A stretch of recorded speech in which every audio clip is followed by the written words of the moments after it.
It's Thursday, October 1st, and time for your Barbados Today morning news update. Residents and visitors have been told to be on alert for heavy rainfall as the island remains under a flood watch. The Barbados Meteorological Services reports that rainfall accumulations of between 100 and 150 millimeters are likely today, with isolated higher amounts of 150 to 200 millimeters also possible. Meantime, Acting Director of the Department of Emergency Management, Kerry Hines, is urging persons to be ready in the event that they may have to leave their homes for safety. She is also cautioning drivers against attempting to drive through rapidly rising floodwaters for their own safety. In addition to the flood watch, a small craft advisory is in effect for above normal sea swells until 6 p.m. today. Small craft operators and sea bathers are being encouraged to avoid going into the water. The Barbados Secondary Teachers Union is demanding full disclosure from the Caribbean Examinations Council about the terms and conditions of its planned independent review of this year's CSEC and CAPE results. The union is also asking for a complete regrade of this year's papers following claims of discrepancies and inconsistencies in the results. Speaking to Barbados Today, BSTU President Mary Redmond complained that for several years the regional examining body has been given free rein to impose its will on students and teachers without sufficient oversight from regional governments. They behave as if they're completely autonomous. The governments in the region allow them to behave in that way. It's a situation of the tail wagging the dog. And we have been complaining about that for a long time. CXC needs to listen to its customers. And it needs to treat the input of the people who are implementing their programs in the region. They have to treat the input of those people with respect and with regard. They have not been doing that for years now. It is an arrogance and a level of autonomy and disconnectedness that we see characterizing their relationship with people in the region who implement their program. Former West Indies keeper Floyd Riffer will lead the Democratic Labour Party's charge in the constituency of St. George North. Barbados Today understands that the 48-year-old beat out the other candidates and was selected by the Executive Council and the General Council of the DLP last night. General Secretary of the Barbados Workers' Union, Tony Moore, is the ruling Barbados Labour Party's candidate for the by-election, while a number of other parties have signalled intentions to contest the seat left vacant following the retirement of former MP Glenn Clark. Prime Minister Mia Mottley has yet to announce a date for the by-election. The international business sector has remained largely resilient during the COVID-19 pandemic, with very little impact on employment and operations. President of the Barbados International Business Association, Derek Cummins, made the disclosure as he officially launched the association's Global Business Week 2020 on Wednesday via Zoom. Over the past month, the COVID-19 coronavirus was indeed the most significant threat facing our shores and by extension our way of doing business.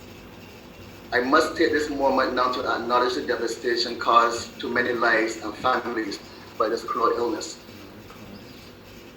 We in Barbados quickly adapted, changing the way business is conducted, moving to accelerate a digital transformation that is yet far from complete, but has already begun to yield results in terms of improving the ease of doing business. The global business sector has proven to be a largely resilient economic sector in Barbados in the face of the pandemic. As we have seen from the most recent central bank report on the economic performance of the island, the foreign currency earners who make up the majority of our global business sector were the single largest contributor to the national corporate tax revenue collection. However, Cummins said that the sector was bracing for the impact of any new international impositions, since there are always external powers confronting small open economies. There have always been external powers confronting the small open economy. There remain a seemingly growing external push to restrict the growth of small international financial centers like Barbados. It seems there will always be such first world forces seeking to limit our growth, seeking even to end our participation in local financial services. With all the persistent headwinds before us then, it is critically important that we master all that is within our control. Important that we are never shooting ourselves in the foot. Important that we are not providing an assist to the plethora of international bodies that have been set against us. A long time in coming. That's how General Secretary of the Barbados Workers Union and Independent Senator Tony Moore is describing the appointments of some 3,100 public workers. The measure goes into effect today after senators gave the nod to the Public Service Appointments Bill 2020 in the Upper House last evening. Moore said public workers and their representatives have been waiting for over a decade for this day. For me, this one has been a long time in coming. I do recall for the past almost 13 years since the public service legislation was passed in December 2007, that the subject of appointments has been one that has occupied our attention, perhaps sometimes preoccupying our attention because of the significance of it and the meaning that it holds for so many public servants. A number of those who were disadvantaged, and a number two who, since the passage in 2007, saw themselves in positions where they were significantly compromised. Certain commitments expressed when the Public Service Act was passed and seeing those commitments not honored, and then finding themselves in a position, public servants generally and their representatives, finding a situation where some of the same things that legislation sought to address were happening repeatedly. There's regional and international news after this short break.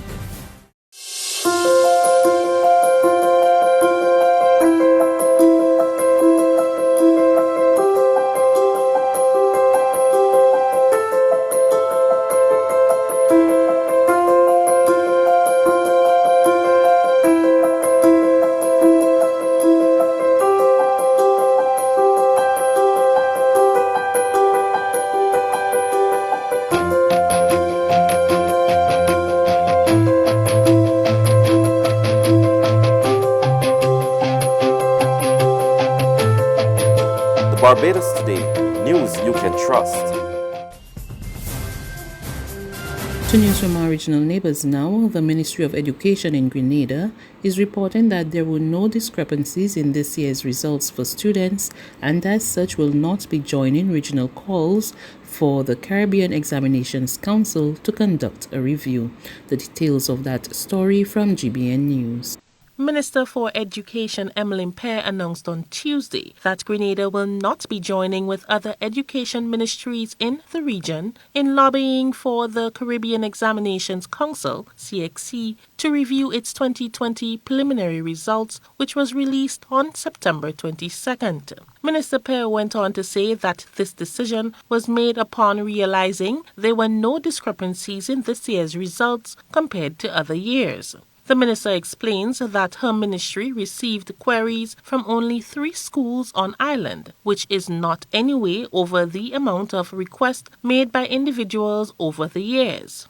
Mrs. Pierce said the queries were brought to the attention of CXC by the schools or the students themselves. Speaking on the performance of students in Grenada, the minister said that they have seen great improvement, especially in the science subjects. There's been also significant improvement, and I want to single out 5 schools here. And finally, the commission that oversees U.S. presidential debates says it will change the format to ensure the remaining 2 encounters between Donald Trump and Joe Biden are more orderly. We get more in this report from Reuters TV. By every measure, we won the debate easily last night. While President Donald Trump declared himself the winner of Tuesday's chaotic debate, we won the debate by almost every poll that I saw. His Democratic rival Joe Biden had a different view. The President of the United States conducting himself the way he did, I think was just a national embarrassment. Whatever your view, the 90-minute showdown faced widespread criticism Wednesday, including from Trump's fellow Republicans in the Senate and its majority leader. Well, let me just say with the debate, it was not Lincoln Douglas. Senator Mitt Romney, who has clashed with Trump in the past, did not approve. I thought it was an embarrassment last night, the debate. Republican senators facing re-election, including Susan Collins and John Cornyn, offered more nuanced criticisms. I think that the interrupting on both sides, the name-calling, was very unbecoming for a presidential debate. Too much of our politics are personality-driven, and I don't think that serves the public interest. Should the president have more forcefully denounced white supremacists? Yes. The group that manages the presidential debate said on Wednesday it would take steps to bring order to the next 2 that are scheduled, saying, quote, last night's debate made clear that additional structure should be added to the format of the remaining debates to ensure a more orderly discussion of the issues, adding that it was, quote, carefully considering the changes that it will adopt and will announce those measures shortly. That's news. But for the very latest, visit us at www.barbadostoday.bb. You can also subscribe to our e-paper, email updates, or like us on Facebook, and sign up for our breaking news alerts via WhatsApp. We're also on Izumi Media in bus terminals, as well as screenplay at supermarkets and gas stations near you.